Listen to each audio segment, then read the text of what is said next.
Welcome to the Environment, Climate Change and Land Reform Committee's 35th meeting of 2019. Before we move on to our first item on the agenda, can I remind everyone to either switch off their mobile phone or put them on silent, as they may affect the broadcasting system. The first item on our agenda today is to hear evidence at stage 1 in relation to the Animals and Wildlife Penalties, Protections and Powers Scotland Bill, and I'm delighted to welcome the Minister for Rural Affairs and the Natural Environment, Mairi Gougeon, and accompanying the Minister we have our officials Andrew Vos, the Veterinary Head of Animal Welfare, Leah Fitzgerald, Wildlife Management Team Leader, Hazel Riley, Solicitor, and Grant McClarty, Solicitor for the Scottish Government. Welcome to you all. Thank you for coming in. The Minister would like to make a short opening statement, I believe. Yeah, if that's okay. Yeah, that is fine, yeah. Thank you very much. Well, just to say that I'm delighted to be here today to give evidence about the proposals of the Animals and Wildlife Bill, which, if passed, will have an immediate impact on modernising and strengthening the implementation of the existing legislation to assist the enforcement authorities and ensure that Scotland's animals and wildlife benefit from the best protection. As you know, the bill is tightly focused to deliver those changes most sought for by frontline enforcement staff, and which require amendments to the existing primary legislation, with the aim for these to be enforced by next year.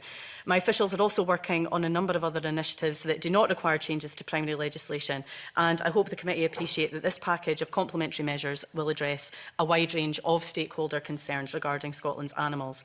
And the priorities addressed by the bill result from a close working relationship between officials and those stakeholders, with practical experience of implementing Scotland's groundbreaking legislation. Bearing in mind the increasingly busy parliamentary schedule, we're presenting a tightly focused bill that tackles the most important issues that require primary legislation, increasing the maximum available penalties for animal cruelty and wildlife crime, introducing Finn's Law, the power to introduce suitable fixed penalty notice regimes in future, and improving the procedure to rehome animals taken into possession by enforcement authorities as soon as possible to protect their welfare. Thankfully, the most serious animal cruelty and animal fighting offences in Scotland are rare, with 41 custodial sentences in the last 10 years. However, these sometimes horrific offences rightly attract considerable public concern. We've also heard evidence about the links to serious organised crime in some of these cases, so the bill provides courts with the flexibility needed to impose sentences that are appropriate for a wide range of offending behaviour. We've heard evidence that in some recent cruelty cases, the sheriffs have commented that the current sentencing restriction of 12 months might not be appropriate for the worst types of offending. The new maximum penalties, 5 years and an unlimited fine, will provide an appropriate penalty for the worst cases of animal cruelty, namely causing any unnecessary suffering to an animal and offences relating to animal fighting. And it's worth noting that if any other cruelty, such as mutilating, poisoning or abandoning a protected animal, could also be prosecuted using the new penalties if unnecessary suffering can be proven. The new penalties and the availability of trial by indictment will also directly benefit enforcement agencies such as Police Scotland, Scottish SPCA, local authorities, Crown Office and Procurator Fiscal Service by removing the statutory 6-month time limit to report cases for prosecution. And that will enable authorities additional time to gather all the appropriate evidence, consider and draft reports that are complete and considered in relation to increasingly complicated cases, which often involve serious organised crime elements. I'm proud to be introducing Finn's Law in Scotland, having met Finn and his handler Dave, as well as colleagues in Police Scotland, and hearing first-hand the importance of the role of police dogs and horses. I've also been touched by their support for the measures, which, along with the other elements of the bill, are essentially the right thing to do and keep pace with other UK administrations. The technical refinement proposed, along with the increase in maximum penalty available for all cruelty offences, intends to make it easier to prosecute those who attack service animals in the course of their indispensable duties. This will provide police animals with equivalent protection to other animals that are not routinely used in situations where an attacker can claim to have been acting to defend themselves. The bill proposes to insert overarching powers into the Animal Health and Welfare Scotland Act 2006 and the Animal Health Act 1981 that will allow the future introduction of fixed penalty notices through regulations. FPNs will be an additional enforcement tool, providing additional flexibility to address a variety of future offences. FPNs could be used to deal more effectively with technical and administrative types of breaches, which, although they may not impact negatively on individual animals, can be detrimental to the welfare of the wider animal populations, and where it is important to improve compliance overall. The bill proposes a new and innovative approach to swiftly resolve the emergency situation when animals are taken into care to protect their welfare. It allows animal welfare authorities to make the best arrangements for these animals without the need for a court order. The new streamlined process will result in significant savings in staff time and resources for all parties, including the courts, and should speed up the process of resolving the often traumatic animal welfare situation. The swift resolution of the animal welfare issue will enable other agencies, including social work, to deal with any other related issues, as we know that the neglect and subsequent suffering of animals is often a symptom of another problem, such as financial difficulties, bereavement, mental health issues or other illness. The new process has been designed to balance the property rights of the individual with the need to halt and prevent further animal suffering, recognising that although animals have a legal status as someone's property, they are also sentient beings whose welfare needs need to be prioritised. And the safeguards being put in place to comply with human rights obligations include the provision for compensation to be paid and 2 appeal processes, one to challenge the decision to rehome and one to challenge the amount of compensation. The bill introduces an important new power for payment of compensation to be deferred pending the outcome of a relevant prosecution, as well as allowing a court order that no compensation is payable if an owner has been convicted of a relevant offence. The bill will standardise wildlife crime penalties and bring the penalties for 22 of the most serious offences that involve the illegal killing or injuring of wild birds and animals into line with the new maximum penalties for animal welfare offences. This recognises that wild animals should be given equivalent protection from the worst types of deliberate harm to domestic and farm animals. The penalties for 36 other offences, including those dealing with the disturbance of wild animals and their habitats, will be standardised and increased in line with the recommendations of the Pousty report. As you've heard, there is widespread and strong support for the proposals in the bill, and I'm honoured to be responsible for introducing these refinements, which will make an immediate impact to assist enforcement and further protect Scotland's animals. During the evidence sessions, there's been much discussion of other matters that could be improved, including arrangements for better enforcement, developing empathy to avoid future offending, and possible new offences. It's very useful for these issues to have been raised, and I can assure you that I will be following these up to see how they can best be addressed. However, I would say that many of these areas will not require new primary legislation, and this bill's focus is on the most important improvements that can be made to assist the enforcement authorities dealing with existing offences without creating any new offences or responsibilities. And I look forward to working with you as the bill proceeds so that the important improvements in this bill can be introduced without unnecessary delay. And I look forward to taking your questions on that today. Thank you. Thank you. A very comprehensive statement, and you have taken us through some of the evidence base that the Scottish Government has looked at to support decisions around the format of this bill. Just a quick question on that. Did you look at how other countries have dealt with these issues? I mean, part of the whole point of this bill is prevention of cruelty to animals. Did you look at other countries who've actually been doing this better in order to inform how you put this bill together? Well, I think that's a vitally important part that we looked at when looking to increase the penalties, was that so they act as a real deterrent to anybody who would hopefully, well, there aren't too many people, I think I outlined in my statement, we've seen about 41 custodial sentences given over the past 10 years. So thankfully these are not all that common, but we really want these to act as a strong deterrent to put anybody off from committing these crimes in the first place. But I think it has also been important to look at what happens elsewhere and the kind of penalties that exist elsewhere. And I think that's where that highlighted how, I suppose, lenient our penalties have appeared up until this stage where we look to increase them now. Looking to other countries, I think there's New Zealand and Canada all have penalties which are in line with what we're looking to increase ours to, with the 5-year imprisonment and the potential of an unlimited fine to be imposed as well. England and Wales are now looking to increase their sentences to, and looking to increase their penalties to the same as what we're looking to do now as well. And I think Northern Ireland is another example closer to home where they have similar penalties to that too, as well as some states in America. So again, it's really important to look at what's happening elsewhere and try and learn from those other examples. Yeah. One of the issues that came up is about disqualification orders and the actual, I suppose, where that information on the people who've been disqualified from keeping animals is actually kept and who has access to that. And also the monitoring of those people, because we do have a situation where in the past people have been able to sort of like, you know, carry on perhaps keeping animals even setting up in business with another name, and they've actually been disqualified from keeping animals. And that's something that quite a few of the people who came and gave evidence to us actually pointed to. Have you given that any consideration? Yeah, I think that was a really important point that came out of the evidence that you've taken on the bill so far, and that's absolutely something that we would look at, and how, I think the same element also can be considered in relation to wildlife crime as well, where there was talk of information and intelligence and sharing that, and how vitally important that is. So I would absolutely take that back to look at in relation to disqualification orders.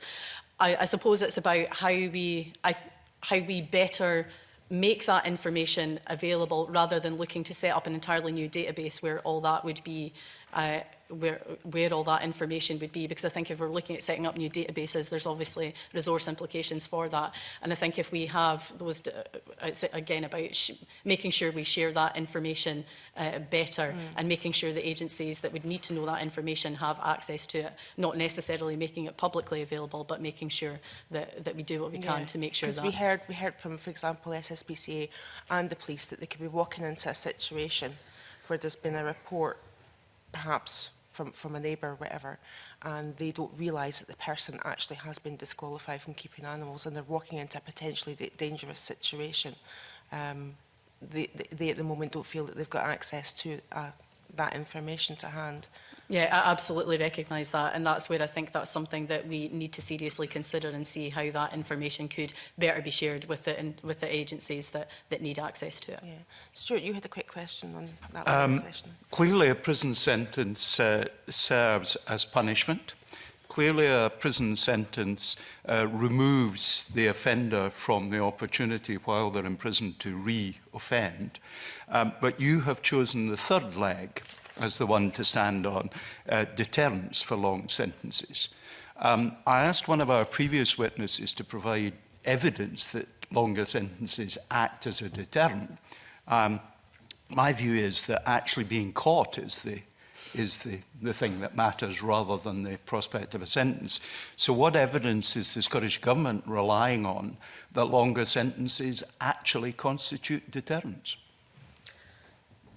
Well, one thing I would like to add to that as well, though, is it's not just a focus on the deterrence element of it as well. I mean, what we're proposing here is really trying to give agencies a full suite of options when they go into a scenario, and to make sure that we have all sorts of different penalties available, some penalties which aren't available at the moment, which will be available to them, hopefully, when this bill is passed. So I think it is about covering all the bases when it comes to that, and making sure that everybody has all options available to them. But one element of that is obviously the deterrence and having a strong impact. I don't know if anybody wants to come in on some specific examples that we have where it's proved as a deterrent. I know that came up in evidence as well, probably more in relation to wildlife, where we'd seen the deterrent effect of some of the legislation that we'd introduced. Yeah, I think on deterrence, obviously we've looked at the different studies that are available, and there's evidence from America. A lot of it has come from the States. And there is this balance between the probability of being apprehended and then the sentence. And you also have to consider the state of mind of the offender. And it's clear there will be some offences that involve more planning and thought, in which case the sentence, or the possibility of a long sentence, will be more of a deterrent than in other examples where somebody might be actually on the spur for the moment, or become violent and aggressive.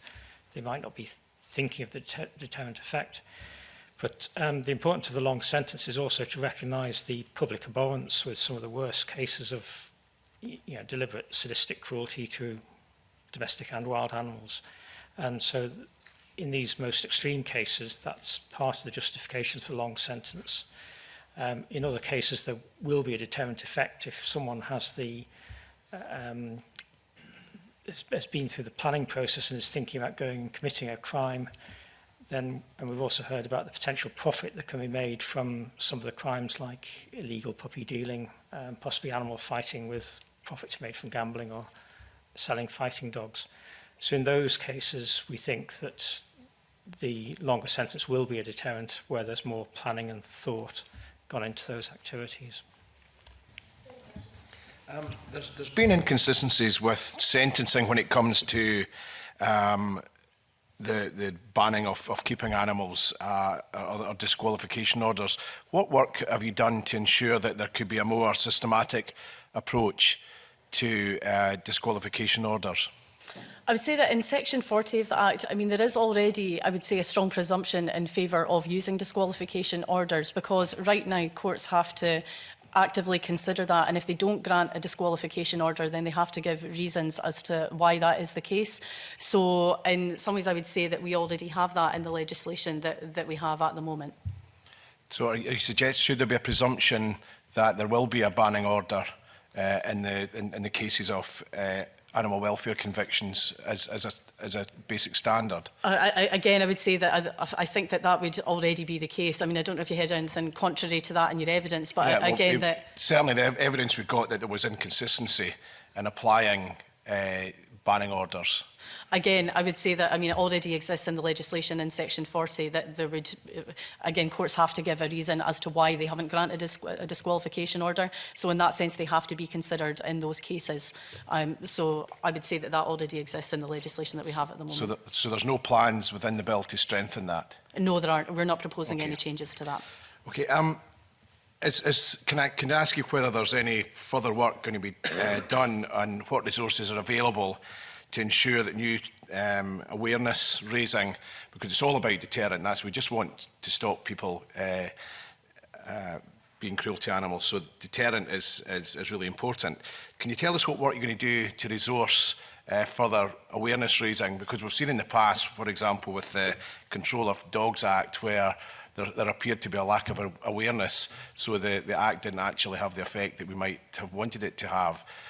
What resources are you going to put into making people aware of the new bill? Well, I think when it comes to any new piece of legislation, I think it's all very well us here talking about a deterrent, but it's only a deterrent if other people know that it exists and know about the changes that we're making. So I do see that as being an important element of the work that we would do as the bill progresses, and hopefully when it is eventually passed by the Parliament. Because again, we need people to know about the changes that we've made and the consequences that will be if anybody commits any of these offences. I mean, we do have experience in launching successful publicity campaigns, I think, when it's come to the illegal puppy trade. And we ran a campaign towards Christmas time last year. We also launched that campaign again this year based on the success of the event last year, to make people aware and really to try and drive down the demand element of the puppy trade. And we saw huge success rates with that last year. I think it was we saw 130% increase in calls to the SSPCA based on that. And obviously that's running again just now. So I think I'd be looking to those kind of examples where we've launched successful campaigns, and to see if what we can do to do something similar and make sure we raise awareness of this and that people know about the changes we're making. Okay, and finally, do you believe that we'll need to have some new sentencing guidelines to ensure that, again, people are aware?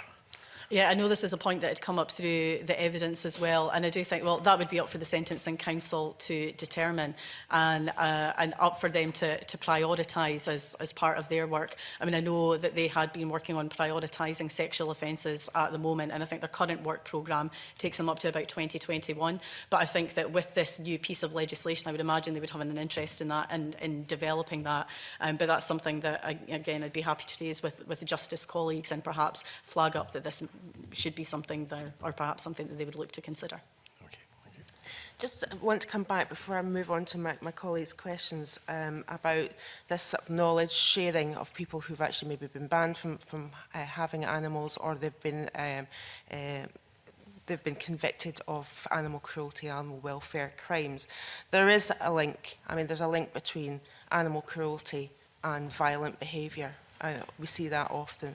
Is there anything that you've considered around sort of like knowledge sharing of people who've maybe committed animal welfare crimes, so that social services maybe are aware of this aspect of their behaviour, because there might be a link to other kind of crimes as well? There's also a link to organised crime too.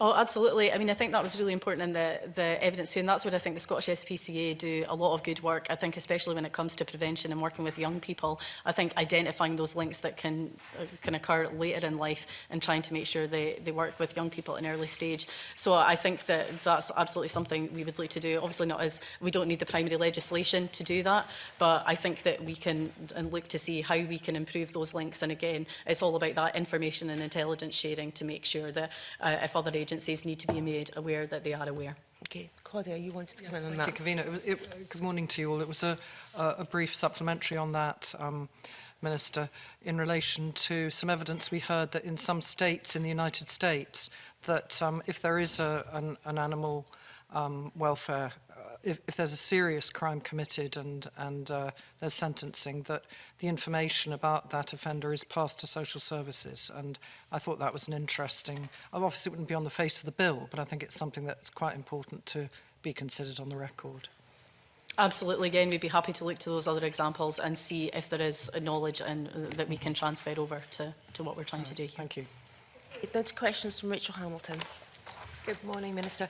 It's really about the scope and definition of the legislation, and I was, well, a number of stakeholders, as you'll have seen from the evidence, question whether the definition and scope of protected animals is broad enough, and believe that this is a really good time to air those issues. And I just wondered whether the Scottish Government believed that the definition of those protected animals covered in this animal welfare legislation is up to date and fit for purpose? And do you believe that maybe this will be reviewed and considered by the Animal Welfare Commission? That could be something that will be considered by them at some point, but I would say that I mean it considers all vertebrate animals at the moment. I believe that the definition that we have is suitable at the moment in the 2006 Act, I think enables us to change that and to adapt it. So again, that's not a power that we necessarily need in this bill because that power already exists. But again, that's something I'd be happy to consider or look at in the future. And do you believe that the Animal Welfare Commission will probably look at that rather than the Scottish Government? It won't be part of the bill itself. It will be something that they consider moving forward. Again, we have the ability to be able to do that, but in relation to extending it and taking evidence on it, that could well be something that the Animal Welfare Commission could do. Okay, thanks. Okay, thank you. I want to move on to talking about the rehoming and transferring animals without a court order.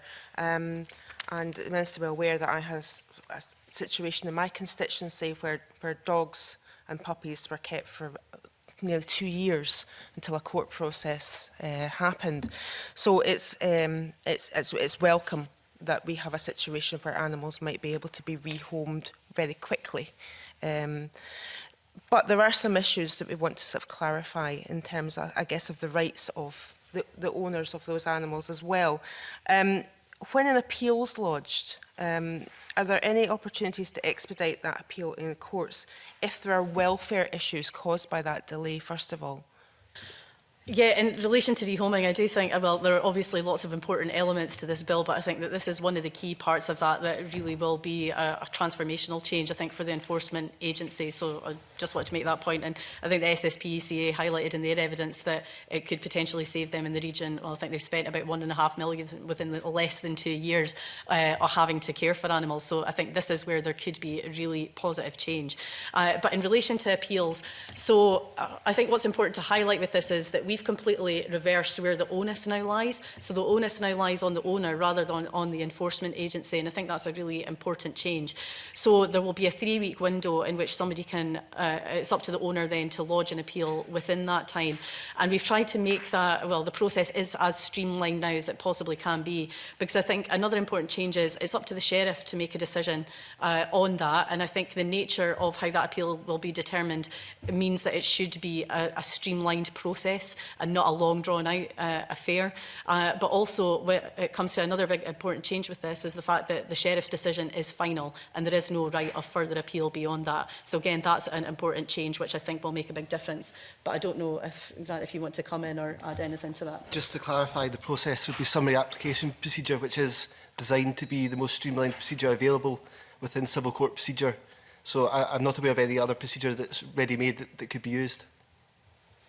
It came up in questioning and evidence around certain owners might have mental health issues. I think it was Finlay Carson that brought it up. Maybe someone's like companion animals maybe taken away from them. I mean, what's going to be in place to help these people to actually engage with the appeals process where they might be accused of harming their animal, but they're under extreme stress or they have mental health issues and their companion animals taken away from them in that time. Is there anything that's been looked at there? Again, I think that, I mean, in relation to the primary legislation, I don't think there's anything that we could do within that to deal with that, but that's something that we'd have to look at. I mean, a decision notice would have to be served, so they would have to be made aware of that. But I think that, I mean, presumably when the enforcement agencies engage, they'll be able to identify, you know, if there are other issues there. And I would hope that we would be able to help support that person, at least help make them aware of what they can do and the measures that are open to them should they choose to appeal that, and how they can work through that. And that's very much the way that I would envisage and hope that that would work. But again, that's something we can go away and consider it, what that package might look like, and discuss that with enforcement agencies. Okay. Was there anything else that you wanted to pick up on that, given it was you that raised it? I think I just want to make sure that the government has considered the implications of the mental welfare of, and it goes for farmers as well, where there's not a direct intention to cause suffering, where you know, a farmer has issues keeping stock or whatever. So what are you actually? I know you're saying that you're thinking about it and it's important, but what are you actually going to do about it? How's the bill going to address that? Will there be guidelines on how to deal with individual farmers or whatever? Again, I think that's something that we need to look at separately to what we can actually put in primary legislation, because I know that was a really important point, and I think it was raised by APHA when they gave evidence to the committee and in their written evidence as well. And again, we're absolutely aware of that, and we engage with the agencies involved in the enforcement agencies, so we're well aware that that's an issue. So again, that's about, I'm more than happy to get back to the committee on that with more information, but we would very much be hoping to engage with the enforcement authorities around that to make sure that all of that is obviously taken into consideration, and there is a process there. People, again, as I said, people will be made aware and they need to be made aware, but it is, like you say, it's about looking at these wider issues and making sure that we fully consider that. Following on this theme, we want to talk about compensation. Stuart Stevenson has some questions for you. Thank you. And because of what I'm about to do, the lawyers should pay particularly close attention. I want to take us, Section 11 makes a very substantial introduction of new sections to the previous legislation. And I want to start at 32H that's added, subsection 3B, which is about how much we're going to pay. And 3B is, 3 says the compensation amount is the greater of the market value at the time it's taken into possession and the market value at the time immediately before the last relevant step in the compensation notice. Now, the relevant steps in the compensation notice are described at 32G1, and G within that says whether the authorised person is electing to defer payment of the compensation amount, so therefore that moves the end of that process further out into the horizon, and it then references back forward. I hate these backward and forward references. That's a drafting issue I've long had, to 32J3, which takes us to the authorised person may defer payment because relevant criminal proceedings have been commenced or, in the opinion, they may be commenced. And it really brings me right back to that if the calculation of the compensation is moved some form into the distance, and given that it's the higher of at the time it's taken and at the time you, basically the time you pay it, by the time you pay it, the welfare status of the animal concerned, one would hope, it having been seized, has improved rather than deteriorated, and therefore the value of the animal is very likely to have increased. And I really want to challenge whether that is, in policy terms, the right thing for us to be doing, albeit there are further provisions that say we can take off the cost of looking after the animal in the meantime and veterinary treatment, all that sort of thing. But as a matter of principle, should it not be the case, Minister, that actually it should be the lower of the market value at the point of seizure and the market value before the last relevant step, rather than the higher. Now, that's, as I say, you have to go backwards and forwards several times to come at that conclusion. I am not a lawyer, I'm a layperson, and I'm entirely waiting to be told that I've totally misread the bill. But that's the way I read it. Am I right? And in policy terms, Is it right? Yes, you're right, and I would agree that in relation to trying cross-referencing this bill in particular is particularly difficult, I think, especially when we come to the wildlife sections too. So there is a lot of work there. But from what it's been framed in the way that it has, I think to try and, I think, Convener, you talked about at the start about very much balancing out the rights between the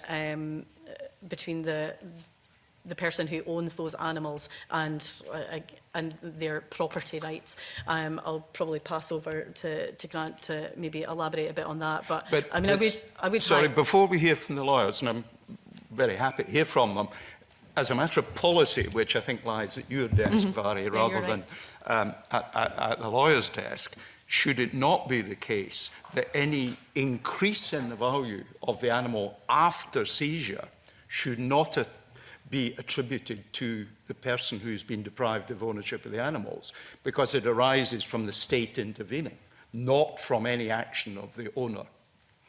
Again, I completely understand that point, and I know it came up through your evidence sessions as well, and I think anybody looking at it would entirely agree.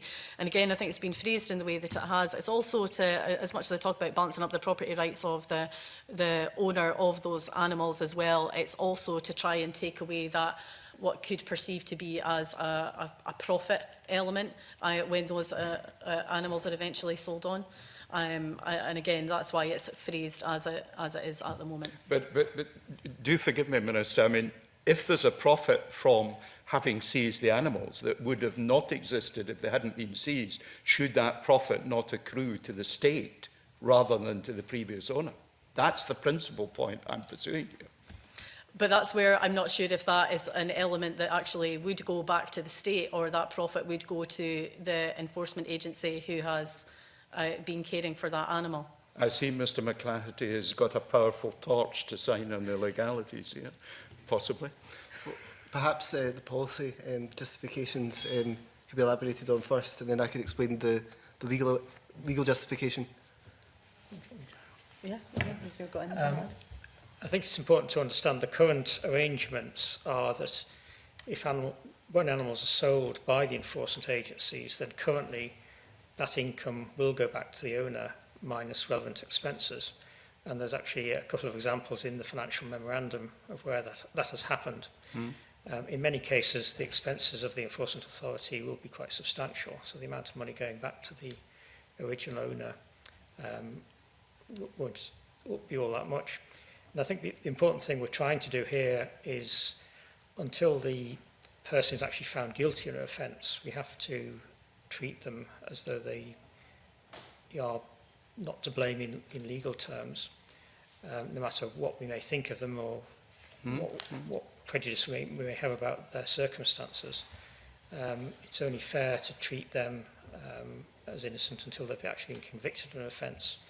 And so there is this important principle that we have to, or the enforcement authorities have to preserve the value of the animals and get a suitable return from those animals. And so what's in the bill actually recognises what the current arrangements are and allows those to continue, but with the important new proviso that compensation can be deferred if there's a relevant criminal case and not paid at all if the person is convicted and the court then decides that compensation shouldn't be payable. So the decision then is properly for the court to decide on what the penalty for the convicted person is, rather than that's something that the enforcement authorities do at the time the animals are taken into possession. The new arrangement does allow for the value to be determined at the time the animals are taken into possession, and that's a sort of new element, and that allows for situations where the enforcement authority may want to dispose of the animals or move them on or rehome them at a lower market value for the sake of benefiting the welfare of the animals, but it then preserves the value of the animals at the time they're seized for the owner, who at that point has not been convicted of any offence. But do forgive me, and I may be being exceptionally dim in this. I understand, and I've just heard there are a whole set of provisions which are essentially administrative or court provisions that protect, that mean the owner, the previous owner, might not capture the enhanced value. But the bill actually provides for the possibility at 32H3, the two alternatives, that they may. And I just don't understand as a matter of principle why that provision should be there. Because any increase in value after the animals have seized, as a matter of principle, seem to me to lie with the intervention of the state, not any action of the owner. Perfectly understand that the owner should be entitled to compensation for the value of the animal at the point of seizure. I'm not picking at that at all. But any increase in value, I cannot see why. It may be that there's something in ECHR, there may be something elsewhere that says why it has to be phrased in this way. If that is the case, I'd quite like to hear about it so that I can shut up and stop being boring on this subject, which is, there's a severe danger I might continue to be for some time to come. I think there is an important policy point, and we've touched on it a bit, with recognising that some of the welfare cases are a result of owners maybe lapsing into ill health or mental problems. So these can be vulnerable people in many circumstances. So I think there is a genuine policy point that it is right in those circumstances to try to support those people. And as I say, the financial memorandum gives an example of a case where animals were taken away from an owner in poor condition. They were kept for several months, after which time obviously they increased in value. And that increase in value was put back to the original owner, minus the relevant expenses. So in a way, that's protecting the interests of somebody who was vulnerable, who may not have been convicted of an offence, and there may have been mitigating circumstances such as ill health or other reasons why they were particularly vulnerable. So in those cases, the enforcement authority is actually protecting the interests of that person. So that's the policy background for it. And if Grant wants to expand on the legal aspect. I think it's correct to say that convention rights are engaged. So the provisions have been designed to take into account the rights under Article 1, Protocol 1 to the Convention. And that provides that every person is entitled to the peaceful enjoyment of possessions, and no one is deprived of these except in the public interest and subject to the conditions provided by law. And for these purposes, an animal is regarded as a possession. Now, where Article 1, Protocol 1 is engaged, a fair balance has to be struck between the demands of the public interest and the property rights of the individual. And the public interest here, the legitimate aim which this policy seeks to pursue, is the protection of welfare of animals. An exercise of the new powers in Section 32A to transfer ownership of an animal or to destroy an animal will engage property rights protected by Article 1, Protocol 1. Likewise, treatment of an animal using the powers in new Section 32A may also engage these property rights. So the new powers conferred by Section 32A are nonetheless considered appropriate when considered alongside the right to appeal, both in respect of the decision made in relation to the animal and later compensation, and that entitlement to compensation. Those are two crucial elements we've built into the system to take account of those concerns, of those property interests. And I think it's important to remember here that the existing powers under Section 32, which are used by inspectors or constables to take possession of an animal, are exercised without any judicial intervention. There's been no civil or criminal determination of guilt or blame or responsibility. And on that basis, we've approached this by building in the ability for reasonable expenses, both the expenses of caring for the animal after it's been taken into possession and the expenses of implementing the decision that's taken in relation to the animal to be deducted from any sum that is paid, if there is value in the animal, that is paid to the owner. And there's also that ability to defer payment of compensation and for compensation to be forfeited in future criminal proceedings. So that is the rationale in terms of a legal analysis for those provisions. Yeah, Rachel? Can I just, actually going back to the point that Andrew Voss made, in that sense, is where the reasonable costs are taken into account, but also a fair payment in terms of compensation.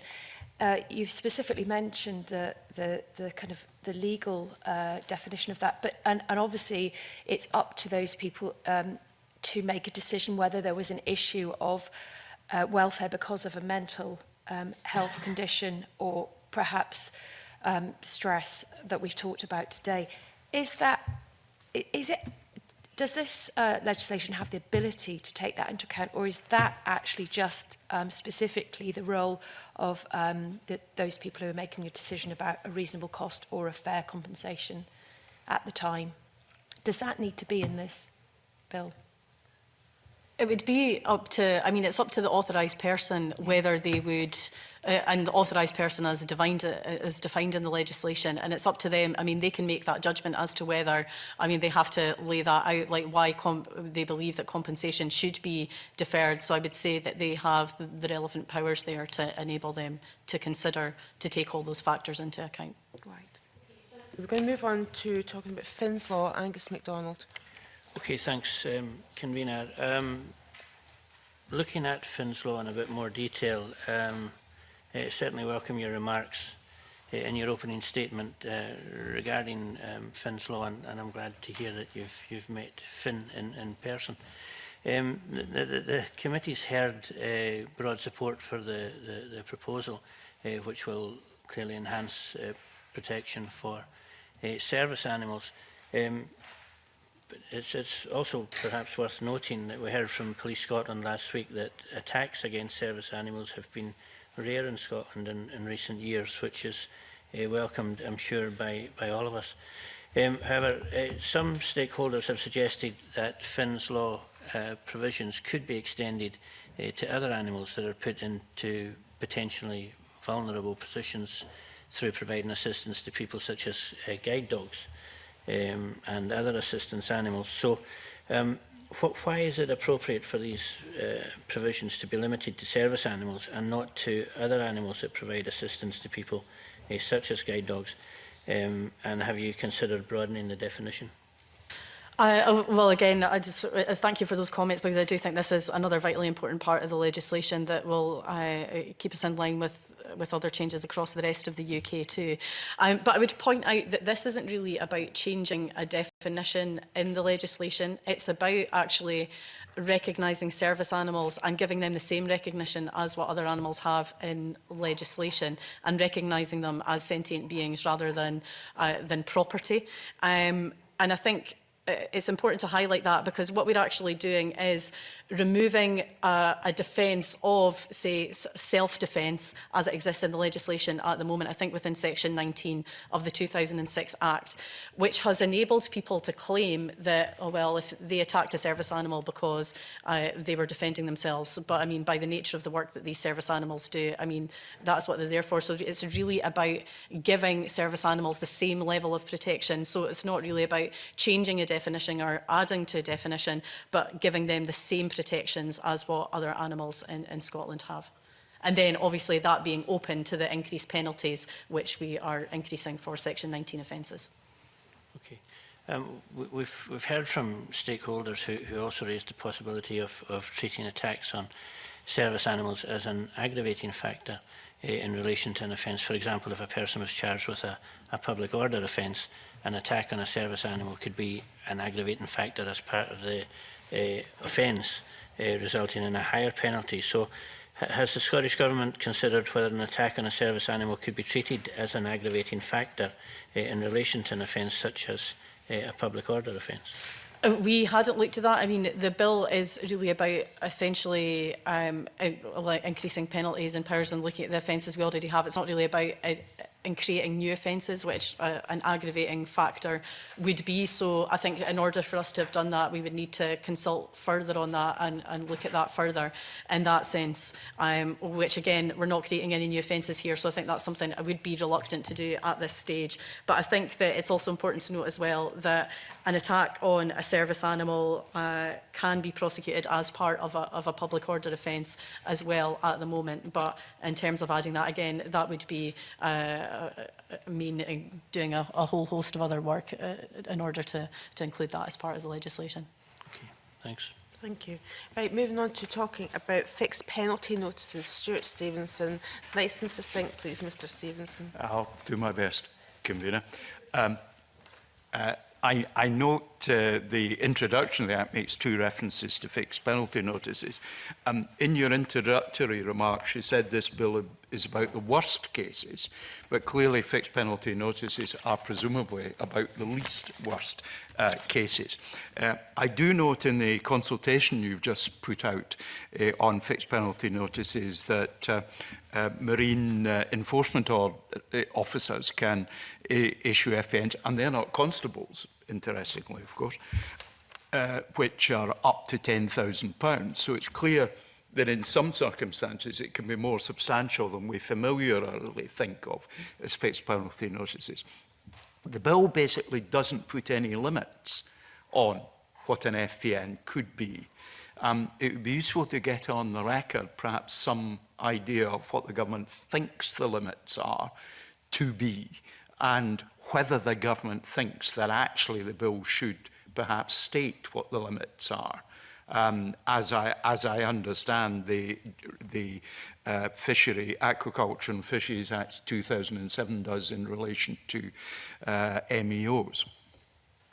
Well, we'd say that the way that we envisage, again, the introduction of fixed penalty notices is really to add to that suite of options that are available. And that's why we've introduced them for animal welfare. But we've got a consultation out at the moment in relation to looking at animal health, as well as the active consultation you mentioned, which I think is open until the 19th of January, with the potential to look at introducing fixed penalty notices for wildlife crime too. And I think it's important that we consider this suite of options being available right across these 3 areas. But that's where that would say, I mean, these would be subject to the affirmative measure anyway, so, and I would fully intend and would commit to working with the committee as these regulations are developed, because I think we need to allow some flexibility in there. And the way that I would envisage these fixed penalty notices working would that they would be for the sort of technical and administrative offences, and I wouldn't want to see them be used when it comes to any sort of offences relating to animal suffering, for example. I wouldn't think that they were appropriate for that. But again, all that work will be coming further down the line. And again, I would commit to working with the committee on that, because I want to make sure that if we do introduce these, we introduce measures that work, that are suitable for what we want them to do, and that will be agreed to by everyone. And Mark Ruskell. Can I just deal with this little point first, if I may? Okay. But I do note that neither the consultation nor the bill as currently drafted makes any reference to an upper limit to what can be levied. The 7 questions in the consultation don't ask that question. So is it envisaged that you will lay, whatever level it might be, an upper limit to what the FPNs might end up being? Or maybe I've missed something, of course. I think in relation to animal welfare, I think that the maximum they would be available for, I think, is that if it's offences that attract a 6-month imprisonment or a level 5 fine, but I stand to be corrected by officials if that's not correct. Yeah, that is actually a provision in the bill. So yeah, we have put that in the bill, that the fixed penalty notices for animal welfare regimes wouldn't apply to any offences which have a 6 months imprisonment or a level 5 fine, which is currently £5,000. So that is in the bill as it stands. Okay. And that limitation also exists for the animal health power as well. Okay. Mark. Just ask a technical question about the fine income from fixed penalty notices, because I think at the moment the financial memorandum suggests that any increase in fine income will come to the Scottish Government, but will effectively be deducted off the Scottish Block Grant. I'm not sure if that's the case, and the reason I'm not sure is because I've been working on a member's bill this year which had a potential implication in terms of fixed penalty notices, and the lawyers that worked on my bill suggested that actually any increase in fine income would be held in Scotland and wouldn't be deducted off the block grant. And that differs to what's in this bill, so I wanted just to kind of put that out there. I don't know if that's something you've considered, and if you haven't considered it, then please do. Absolutely. Well, that's what I've come to understand, but yeah, I'll get Andrew to answer that. Yeah, I mean, I think there is a subtle difference between fines for criminal offences and income from fixed penalty notices. And I think the main thing for the bill is that the provisions for fixed penalty notices will be developed in future, and as we've heard, subject to affirmative procedure. So the time to make decisions about where income from FPN regimes can go in future will come when we come to develop those specific FPN regimes. But yeah, my understanding anyway is in line with yours, that income from fixed penalty notices served by enforcement authorities wouldn't necessarily be counted the same way as fines paid to court in relation to criminal offences. Is that correct?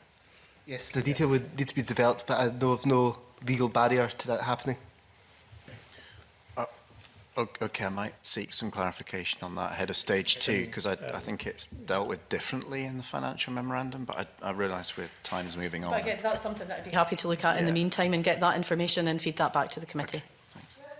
To that, I brought up the issue of almost a database of offenders that agencies could access. Fixed penalty notices, if you've got people with repeated FPNs, is that the kind of information that's going to be available? Because if we've got people that have got fixed penalty notice after fixed penalty notice, or they've even had one in the past, is that information going to be able to be shared or accessed by agencies that might be, coming to their door for other reasons? Because, it comes back to that whole thing. If somebody has maybe been involved in actions that have resulted in a fixed penalty notice, it could inform judgments around other issues, or the fact that that you've got an individual that maybe has got a pattern of behaviour. Well, that's what I'm thinking. I mean, we talked about disqualification orders earlier, and I suppose it would be helpful, I suppose, if you were able to tell if fixed penalty notices, like you talked about, if you could see that pattern emerging, and if there were disqualification orders in place. To be honest, I don't know what databases we have at the moment, if all that information is logged and stored. Again, there would be resource implications for us if that was something that was suggested that we were to set up, but I would be open to looking at seeing, well, how would that information be stored? And again, I'm sure we'll come to these conversations as these regulations come forward, and I'm happy to discuss that again with the committee so that we can see, are there opportunities for better information sharing there? Okay. It's quite important. So when we come forward to stage 2, is it your intention to have anything in there regarding a national database for fixed penalty notices or disqualification? Because it's important that we know that's something that you're actually considering at stage 2. Oh no, sorry, just to clarify, I'm not talking about us setting up a database or looking to establish that, because I think that is something we would have to fully consider, because there would be massive resource implications for that. I think what I'm talking about is how we better information share, and I don't think we need that in the primary legislation. It's just about how we see what data, I suppose, getting a strategic look at what databases are already in existence, how is that information shared between enforcement agencies, are there ways that can work better? But because there's a record of all of those things will exist, but it's just a case of making who sure has that access to it, and if they, that, as you say, has been shared. I think we've got a lesson to learn from the Control of Dogs, where there was banning orders or restrictions on dogs for local authorities. If owners moved between local authority areas, there was no recognition that someone maybe had a ban. So it's failing at the moment. I would have thought that's something, when it comes to ensuring that we stop people owning dogs that have disqualifications or whatever, that is important, because it's very clear, and we've heard evidence in other committees, that one of the failures of past acts has been that there's not been a national database, and the issues over GDPR and so on. So I think it's really important that you address that within the bill, because it's obviously not working as a voluntary process. I take that point, and I take the concerns, and again, that's why we would look at that. But again, there would be massive resource implications for us if it was looking at setting up a national database to do all of this and encompass that. So we wouldn't be intending introducing that into the bill. But again, I think if their database is already in operation, we need to make sure that they operate as effectively as they can in relation to working with enforcement agencies. And I think that's the piece of work that we would go and look at. Okay, I want to move on to talk about wildlife crime. We have a number of members wanting to ask that, but before I open it up to members, Minister, I'd like to ask when you expect the Wellity report to be published, and when you're going to release animal wildlife crime report for this year.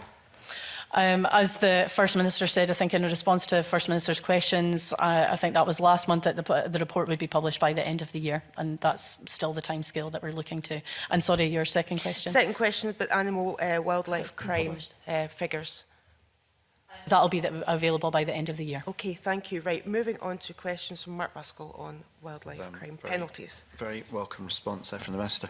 Can I ask about breeding and resting places and why these are not, wildlife crimes in relation to those are not attracting maximum sentences? I mean, as a committee, we've heard some pretty horrific examples of destruction of badger sets, for example, where there's been like an £800 fine to a property developer who's then gone on to sell a house for £350,000, price of a door, effectively, being fined.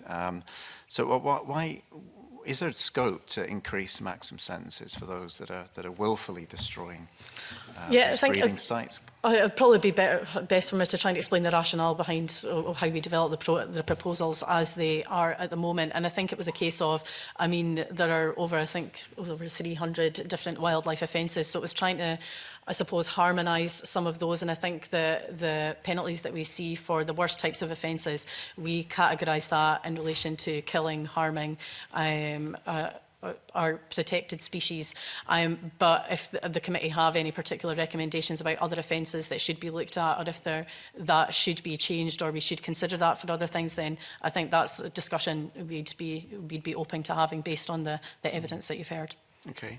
And then related to that is the use of impact statements, particularly in relation to the conservation status of a species. If a habitat is destroyed, if an animal is destroyed, and that has a big impact on that population ecologically. That was one of the recommendations of the Pusty review, that impact statements should be considered in legislation. It should be a requirement to consider that. What's your views on the status of that? Because if somebody goes and they killed, say, the last 2 white-tailed eagles in a part of Scotland, that's a devastating impact potentially to that breeding population. Oh, absolutely, I would agree with that. And that's where I think that we haven't put that on a statutory footing and included that as part of the bill, because I think the system that we have in place in relation to impact statements, from what we hear from our stakeholders, operates well. They're used when it's felt that they're needed, and I think that comes from both sides. So we haven't had we haven't been approached by any of our stakeholders to say that they feel that impact statements aren't being used when they should be. And I think so, from what we understand from both the Crown Office and from other stakeholders too, that the system, they are being used when they're needed at the moment. So that is why we didn't see any need to put that on a statutory footing. But again, that is something that we would continually keep under review. So as far as I'm aware, all that information that people feel that should be put forward is being presented. Right. Do you think there's a reason then why Pusty came to a different conclusion on that and recommended that it should be a legislative requirement? I don't know how perhaps it operated in a different way prior to those recommendations. I don't know if that had spurred on any changes. I don't know if Leah has any more information with regard to that. But the situation is, at the moment, like I say, we haven't heard anything from our stakeholders that indicates that they're not working or that's not the case. Right. Yeah, I think at the time that Pusty made the recommendations, impact statements were not used as widely, and it was something that we did revisit with stakeholders very recently, and from what they said, that this is something that is now in place and is working well. But as the Minister has said, it's something that we will continue to keep under review. Right, okay. Yeah, I can... On vicarious liability? No, do you not want to ask any question? That's fine, I'll carry on then, Mark. Okay. And then I'll bring Rachel in. Other questions, we had evidence last week about the use of other sanctions, and particularly, the effectiveness or otherwise of general licences. And I think, it was quite concerning that we heard the view from some stakeholders that if an estate loses its general licence, effectively it just goes and applies for individual licence. Nothing changes. So what are your views on that, on the effectiveness of other sanctions that are being deployed in relation to wildlife crime? Are these actually having any impact at all, or is there a different view there? I do think it's important that we have other deterrents available, but I recognise that came up in the evidence last week, and it was felt like some of these options weren't as effective as what they could be. But I think that's where we're actively considering whether there's a need for an additional level of enforcement that doesn't require referral to either the Procurator Fiscal or involvement of the Scottish courts, but still provides a penalty that would act as a deterrent. So, I mean, we'll happily consider that evidence and see, what other measures, and are they being as effective as what they can be. I mean, what about the withdrawal of a firearms certificate, for example? Is that something that you would be interested in discussing with the Westminster government? Or? Oh, absolutely, because I know that there were 2 recommendations around that as part of the Pousty review as well, and we're happily engaged with the UK government in discussions around that in conjunction with, I believe that falls perhaps under the Justice portfolio, but I'd be happy to raise that with Justice colleagues and see how we can get some movement on those recommendations with the UK government. Okay. Okay, Rachel. Take you back to the categorisation of the wildlife offences and the different tiers of the penalty system. So we heard evidence that actually perhaps illegal pesticides should be categorised as tier 1 because they're currently illegal anyway. I just wondered if you had any comments on that, and also whether you had any plans to, prior to introducing this bill, to having an amnesty on the illegal pesticides, because people shouldn't possess them anyway, and if they're being used in animal crimes, that is of the highest category of severe penalty, really. That was the feeling behind that, because like you said, the illegal pesticides are already illegal and there's offences in place to deal with that individually on its own. But that's the thing, if they were to be used as part of any other offence, then that would attract the higher penalty. So I think that's why, again, they're already illegal, there's offences attached to that, but that could well attract severe penalties if they were found to be used in relation to any other offences. And in relation to your point about an amnesty, I mean, to be honest, that's something to be happy to consider looking at.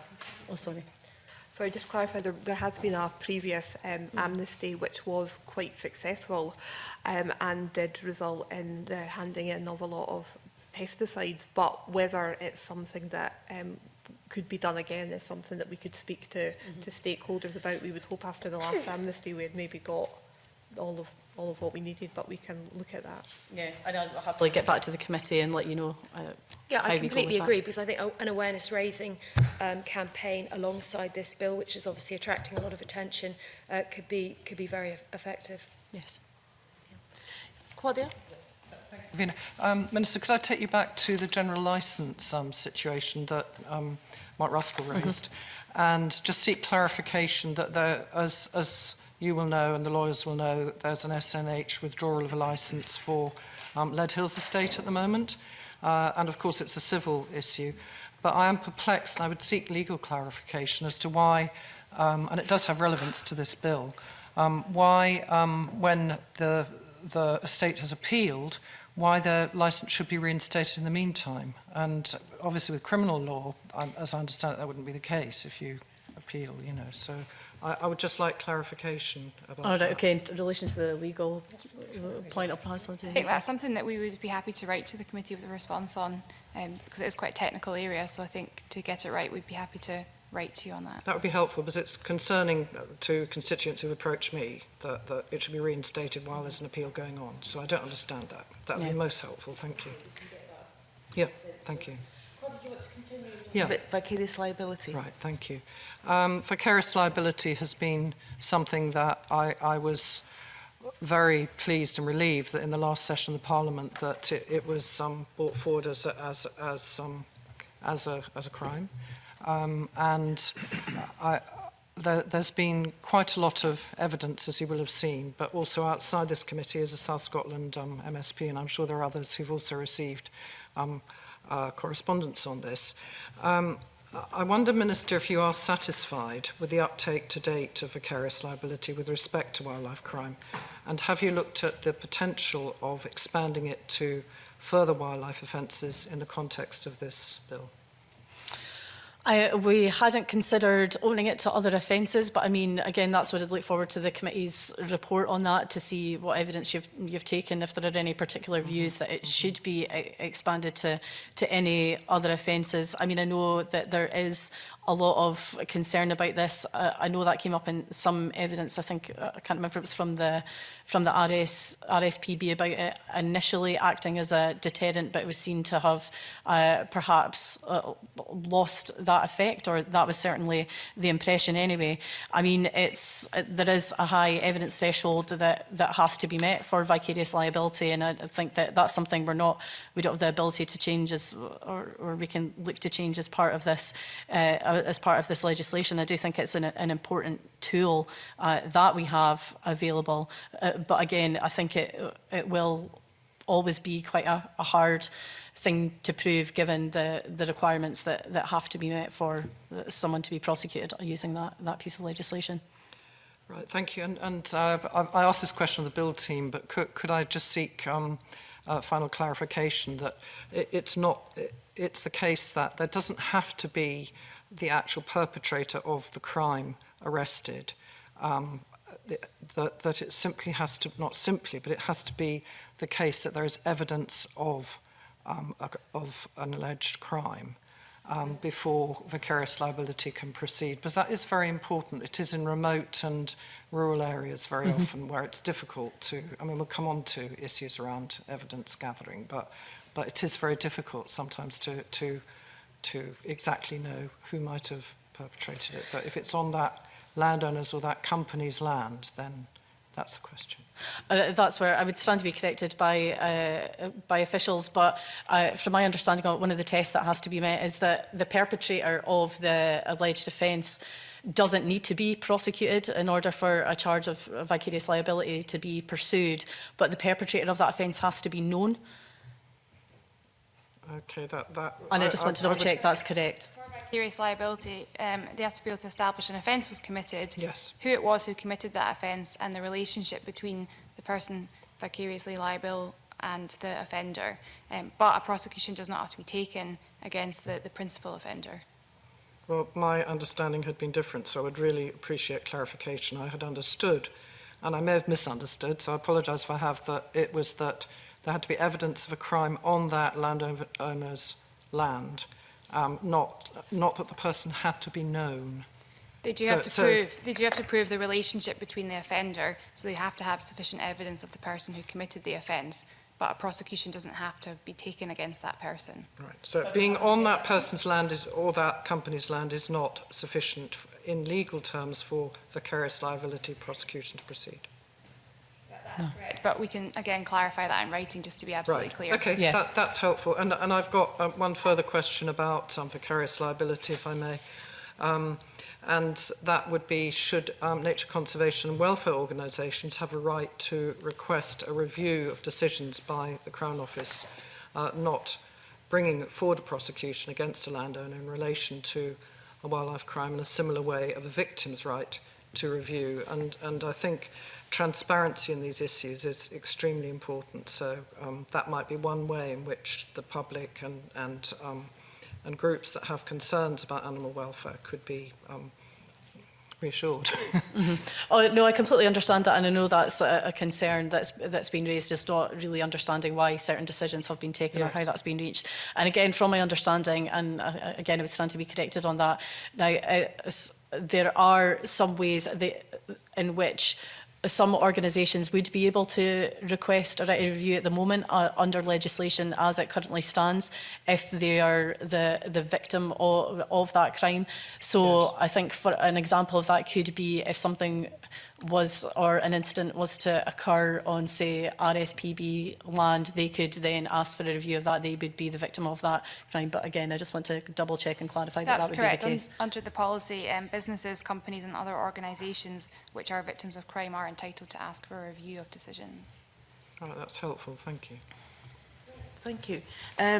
We'd like to talk about enforcement in terms of wildlife crime. Mark Ruskell, you kick off questions on that, please. Yeah, I mean, one of the strands of the government's work on this has been the trialling of special constables in the Cairngorms.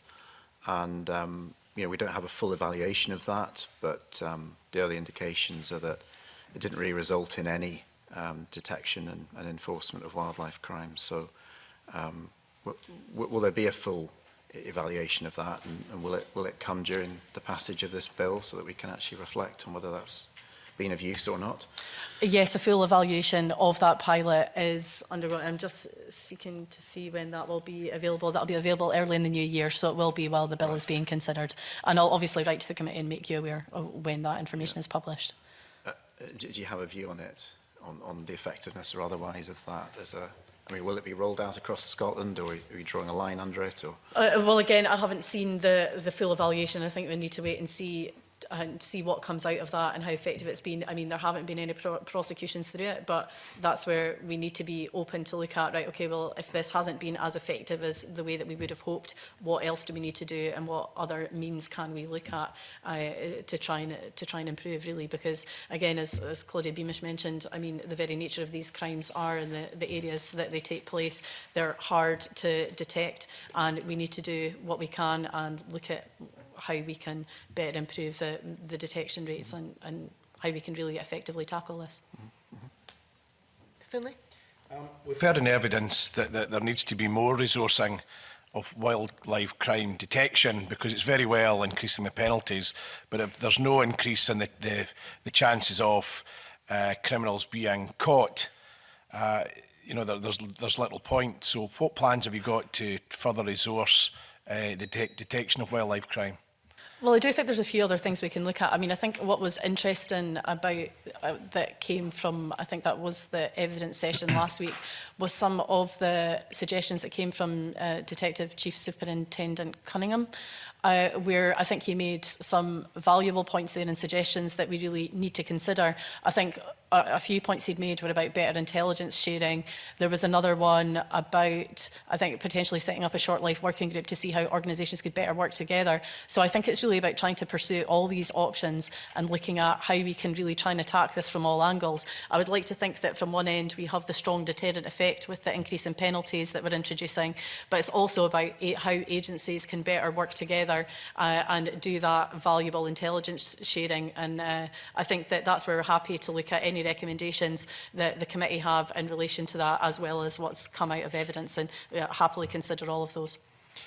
Currently, for example, in Dumfries and Galloway, we have a real issue with poaching, but the response of Police Scotland in many cases is that they've got priorities elsewhere, and often these incidents are not investigated in a timely manner.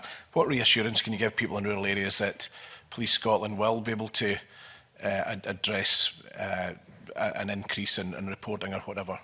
I mean, I think some of these points are really for essentially for Police Scotland in relation to who they have where. I don't think it's for us to direct that to them, but I mean, I would say that wildlife crime is a huge priority for us, so that's why we're bringing forward the proposals that we are. And again, that's why we're open to looking at making the full suite of options is fully available to all enforcement agencies, as well as being open about how can we work better and what more can we do to try and crack down on these horrendous crimes.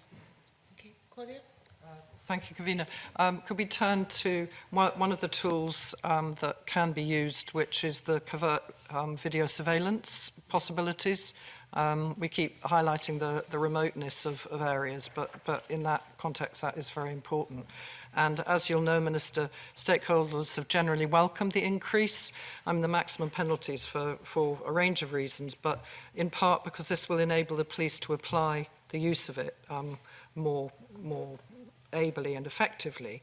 And obviously we recognise the issue around infringement of privacy rights, which has been highlighted earlier.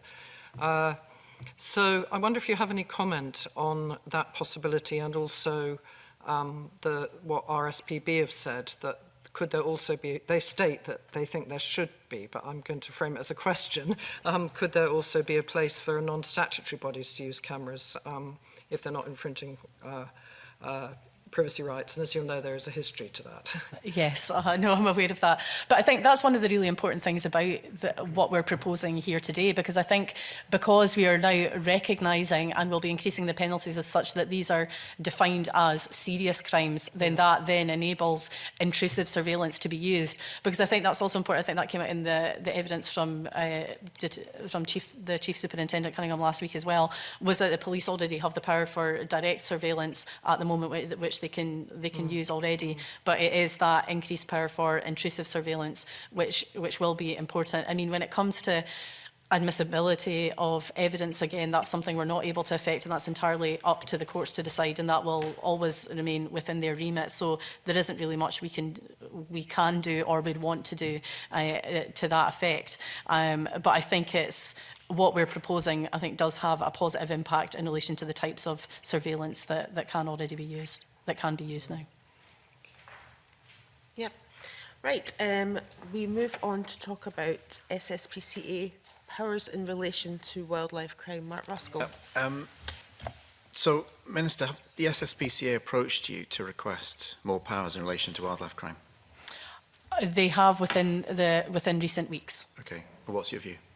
Again, I'm open to considering it and having further discussions with the SSPCA. So I'd say that, I mean, to be honest, nothing about that featured in this bill or was even considered as part of the bill, because all the time I've been in post and met with the SSPCA, to be honest, it just hasn't been a live issue, and it hasn't been something we had ever discussed until very recently and within the past couple of weeks.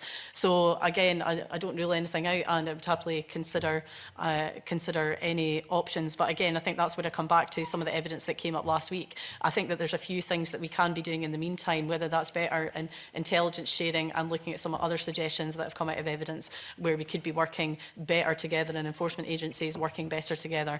And I think that we have to exhaust all these options. Exhaust them first, or consider extending the powers of the SSPCA alongside that? It's just that you mentioned the view of DSI Cunningham last week. I noticed quite a different tone with the police last week compared to previous evidence sessions in relation to extension of SSPCA powers. There seems to be a willingness there. But obviously the clock's ticking now on this bill, and if we were to do anything in relation to SSPCA powers, this would be the time to do it.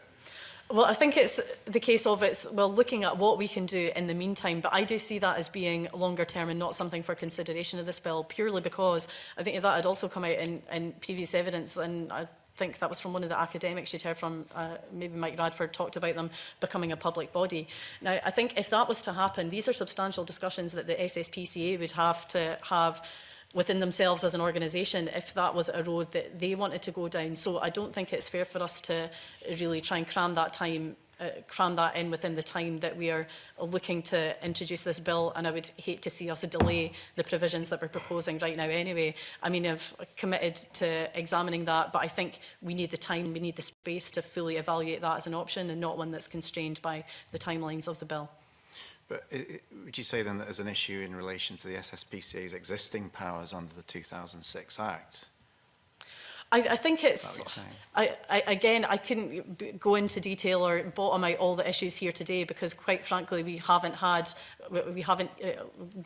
only just started that conversation. So I can't sit here today and, like I say, bottom out all those issues and what potential obstacles there would be, because the fact is there could potentially be a lot of obstacles, and we need the time to be able to tease all that information out and get a chance to fully discuss this and look at it. Do you think, though, that there are certain extension powers that could be granted under this bill that would be relatively uncontroversial? So we heard evidence, for example, where an SSPCA inspector goes and visits a trap, and in the trap there is a live animal fighting for its life. That is within the powers of the SSPCA inspectors under the 2006 Animal Welfare Act. Fine. But a trap next door to that trap, there's a dead animal. It's not within the powers of the SSPCA to investigate any potential or protect evidence or investigate any kind of illegality in relation to that, because the animal's dead compared to the animal in the trap that's alive. Does that not strike you as a bit odd and a bit absurd? And there's a way to actually deal with that within this bill? I completely understand the point of that and where you're coming from with it, but again, it's not as straightforward as just adding a power and allowing them to go and do that without potentially looking at some of what the implications of what that would be. And that's what I mean, that we need the time and the space to properly tease out all that information and properly assess what the ramifications of increasing or potentially increasing those powers would be, because I don't think it's as straightforward. It seems like it would be quite a straightforward change to make and something that could be added to the bill, but I think that we really need to be able to fully look at all the ramifications. Conversations. Now I'm going to just bring in Finlay Carson, who's a question on this issue as well. So are you ruling out any additional powers for the SSPCA at stage 2 in the bill? As part of this bill, that's not something we're looking at. So, okay. Yeah. Do you agree that the bill, given the additional sentences and whatever, should the bill include appropriate safeguarding to ensure that we have stringent and strong policies and procedures to follow when we're looking at rehoming or generally the whole bill? Are you satisfied there's adequate safeguarding when it comes to procedures in carrying out these new enforcement? I believe that all the relevant powers and all those issues that you talked about are covered by what we're proposing, and I think we've quite comprehensive in that regard in relation to some of the safeguards, whether that comes to rehoming, the rights of appeal to compensation. And I think that what we've tried to do, and what I hope the committee would agree with, is that we've struck the right balance there. And I think rehoming in particular is really important because, like I say, we've switched the onus now so that the onus is on the owner, and that is something that will massively benefit the rehoming agencies while ensuring the owners still have their rights and all the proper rights going through that process. So I think that we have been quite comprehensive in how we've done that. Okay. Thank you to members for their questions, and thank you to the Minister for her time today and for officials. That concludes the committee's business in public today. At its next meeting on the 14th of January 2020, the committee expects to take evidence on environmental governance issues. We're now going to move into private session and ask that the gallery be cleared as the public part of this meeting is now closed. Thank you.